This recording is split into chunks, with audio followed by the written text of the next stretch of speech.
प्रेरणास्पद कथाएं YouTube channel पर मैं धनंजय जैन आप सभी का हार्दिक अभिवादन करता हूं।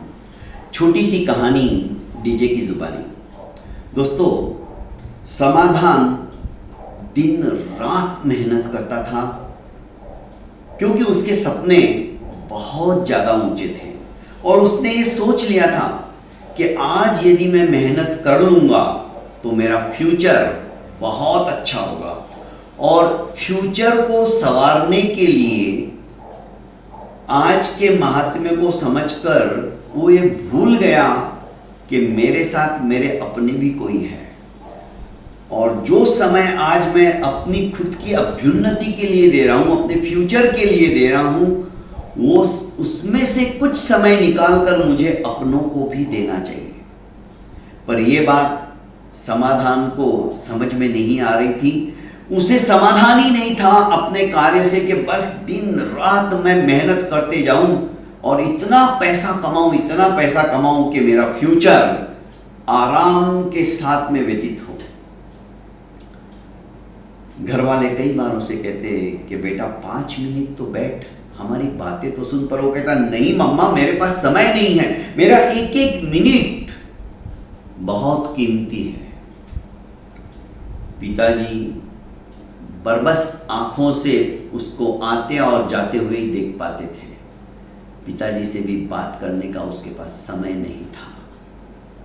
सिर्फ और सिर्फ अपने सपनों को साकार करने के लिए समय था। पर ऐसा समय भी क्या काम का जो सिर्फ अपने तक ही सीमित रह जाए। और एक दिन जब वो ऑफिस से वापस अपने घर पे लौटा तो घर के आंगन में रोने धोने की और अड़ोसी पड़ोसियों की भीड़ का झुंड उसने देखा। सोचने लगा आज मेरे दरवाजे के आगे सब क्यों रो रहे हैं। माँ बिलक बिलक कर रो रही थी क्योंकि समाधान के पिता का देहावसान हो गया था। ये भी रोया, बहुत तकलीफ हुई इसे भी कि पिताजी मुझे छोड़कर चले गए। अंतिम संस्कार होने के बाद 3 दिन अभी वो तो घर पे ही था। तो उसने पिताजी के अलमारी को साफ करना चाहा, टटोलना चाहा तो उसमें एक लेटर समाधान के नाम से पिताजी ने लिखा हुआ उसे मिल गया। उसमें लिखा था, बेटा जब तुम छोटे थे तो तुम्हारी परवरिश के लिए मैंने क्या क्या नहीं किया। तुम जानते हो हम छोटी सी खेती के माध्यम से अपना गुजारा करते हैं।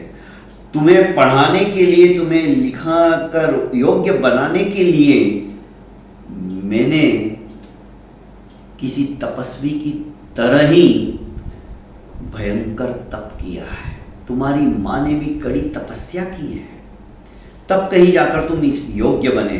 पर इस चकाचौंध की दुनिया के अंदर तुमने पैसा तो बहुत कमाया,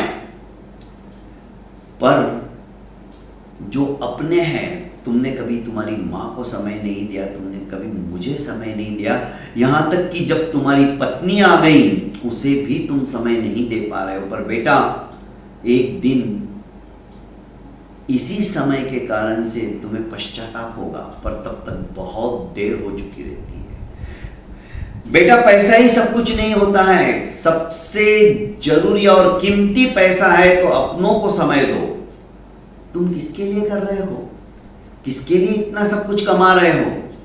ये तो नश्वर है, सब कुछ यहीं पे रह जाएगा, इस धरा का धरा पे ही रह जाने वाला है।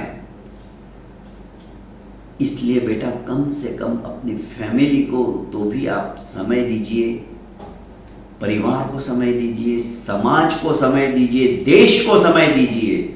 जब आप अपने आप को ही समय नहीं दे सकते, आप सोचते हो कि मेरे लिए तो एक एक मिनट कीमती है, अपने खुद के लिए भी आपके पास समय नहीं है, आत्मचिंतन के लिए आपके पास समय नहीं है, तो मैं समझता हूं कि इस संसार के अंदर सबसे बड़े भिखारी हम हैं, क्योंकि हमारे पास समय ही नहीं है।